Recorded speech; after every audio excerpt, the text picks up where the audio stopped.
ሰላም አለይኩም ወራህመቱላሂ ወበረካቱ። ድና የተከበራችሁ ቤተሰብ እንዴት ናችሁ? ደህና ናችሁ? እኔ ሰላም ነኝ አልሐምዱሊላህ ረብል ዓለሚን። ሽኩር ከለታ ይድረሰው። እንዴት ናችሁ እናንተ ደህና ናችሁ ወይ? እንዲሁም ክርስቲያኑ ክንቼ ሰላም ብያለሁ ማለት ነው። ወዶቼ እንዴት ናችሁ? ደህና ናችሁ ወይ? አላህ ሱብሃነሁ ወተዓላ ከክፉ ነገር ይጠብቃችሁ ይጠብቀን ሁላችንንም ማለት ነው። ሀቂቃ ማለት ነው ወዶቼ። ምክንያቱም አሁን ላይ በጣም እኔ እንጃ እኛን የከፋ ነው ዘበኑ ሳይሆን ሰው ዘበኑን ይላል እንጂ እኛን የከፋ ነው ማለት ነው። ምክንያቱም በሜዳ ላይ ታውቋቸዋላችሁ ረዋን ኡስማን አግብተዋለች ማለት ነው። እርግጥ አንዳንዴ ህይወታችን ከመግባታችን በፊት የተሆነ ማገናዘብ ነገር ቢኖረን ይሻላል ብዬ አስባለሁ። ይሁንና እሷ ያሰበችው ያው ይቀየራል ይለወጣል ብላ አስባ ሊሆን ይችላል ያገባችሁ ልጆችዬ። አብዛኛዎችን ሰዎች ሰካራም ማናገቢ ብሎሻል፣ ይሄ ሰካራም ማናገቢ ብሎሻል እያሏት ነው። ግን ውዶች ሀቂቃ ማለት ነው ያኔ ለማፋታት ባንሮጥ የተሻለ ነው ብዬ አስባለሁ። ምክንያቱም የሰው ልጅ ተትዳሩ ስላፋታ ነው የምንጠቀመው ነገር የለንም ማለት ነው።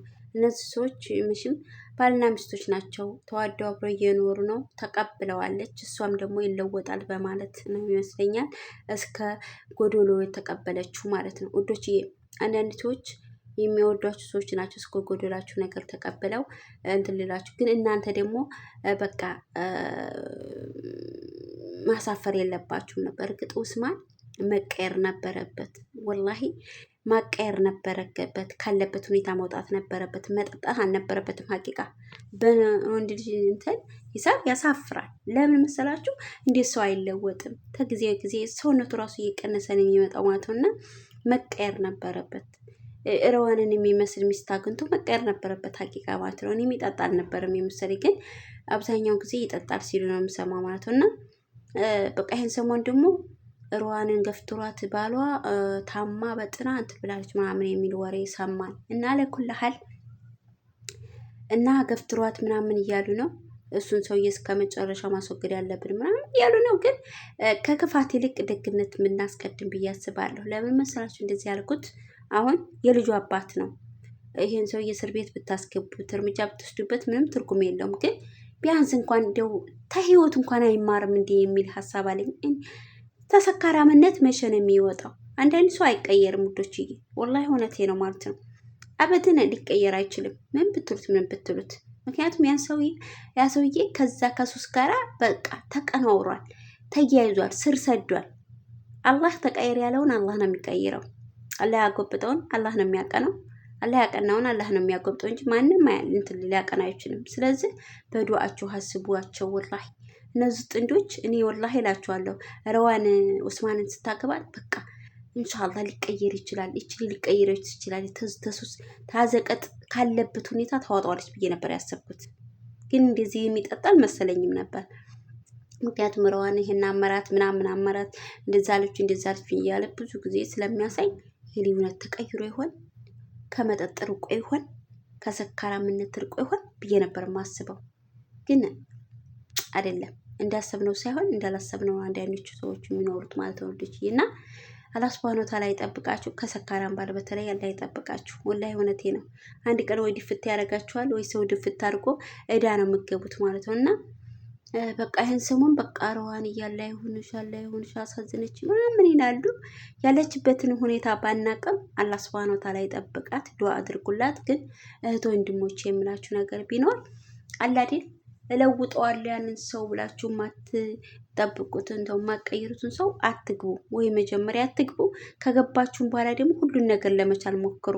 ምንም ሰካራም ይሁን ምንም ሊቀየርም ይችላል፣ አይታወቅም።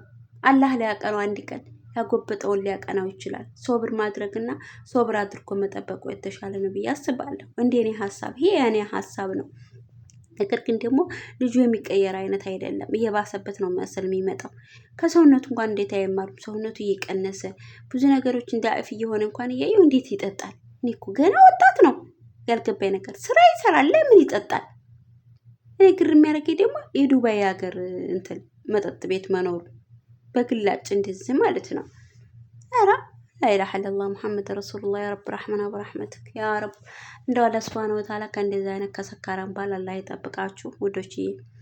ባላችሁ የሆነ ሰው ደግሞ በቃ ሚስቴ እኮ ምርጥ ሚስት ናት ብለው ተመልሶ በቃ አላህን ፈርቶ ሚስቴ ሰነዴ ነች ልጅ የሚመጣው ልጅ ለልጁ እንኳን ብሎ ማለት ነው መቀየር ነበረበት። ሀቂቃ ማለት ነው። እንደው እርጉዝ እንኳን ኩና ኢንሻአላህ ይቀየራል ነበር ያልኩት። እንኳን ሊቀየር ጭራሽ ብሶበት ቁጭ እንዴት ሰው በቀን በቀን እየሰከረ እንዴት በቀን በቀን ለውጥ ያመጣል እንጂ እንዴት ነውጥ ያመጣል? ሀቂቃ ማለት ነው። ወላሂ አላህ ይጠብቃችሁ ከሰካራም ባል። ነገሩ ሰካራ ሚስትም እኮ አይጠፋም። ብዙ ሴቶች እኮ የሚጠጡ አሉ። በነገራችን ላይ ወንዶች ብቻ አይደሉም የሚጠጡት። ግን አላህ ሱብሃነሁ ወተዓላ ይጠብቀን ይጠብቃችሁ ውዶችዬ። ከመስከርም ከመሰካከርም አላህ ይጠብቀን ያ ረብ። አላህዬ ጥሩ ወንድን እንጂ መጥፎ ወንድ እንዳታጋጥመን ብላችሁ ዱአ አድርጉ ውዶችዬ። ላይክ፣ ሼር፣ ሰብስክራይብ እያደረጋችሁ ለምታበረታቱኝ አመሰግናለሁ። በሪዋንና በኡስማን ዙሪያ ምን ትላላችሁ? ምን ተሰማችሁ? ገፍትሯት አደጋ ላይ ናት ብለዋል ማለት ነው ውዶችዬና ምን ተሰማችሁ? ምንስ ትላላችሁ? ምንስ ለእህቶቻችን ትመክራላችሁ? ምንስ ብላችሁ ትመክሩናላችሁ? አስተያየት ካላችሁ በኮሜንት አሳውቁ የወዶችዬ። ኮሜንት ላይ እንደዚህ ቢሆን እንደዚህ ቢሆን እንደዚህ ነው። አንዳንድ ሰዎች ይህን ሰካራም እያወቀች ለምን አገባችሁ የሚሉ አሉላ።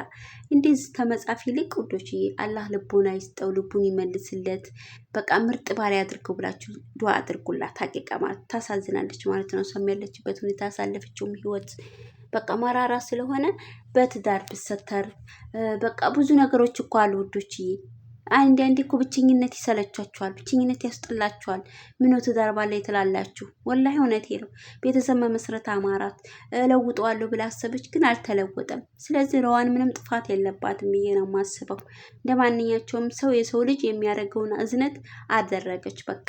እና ላይክ፣ ሼር፣ ሰብስክራይብ እያደረጋችሁ አበረታቱኝ። ከወደዳችሁት ኮሜንት አስፈሩልኝ። ምን ትላላችሁ? ስለዚህ ሀሳባችሁን እቀበላለሁ። አሰላሙ አለይኩም ወራህመቱላሂ ወበረካቱ።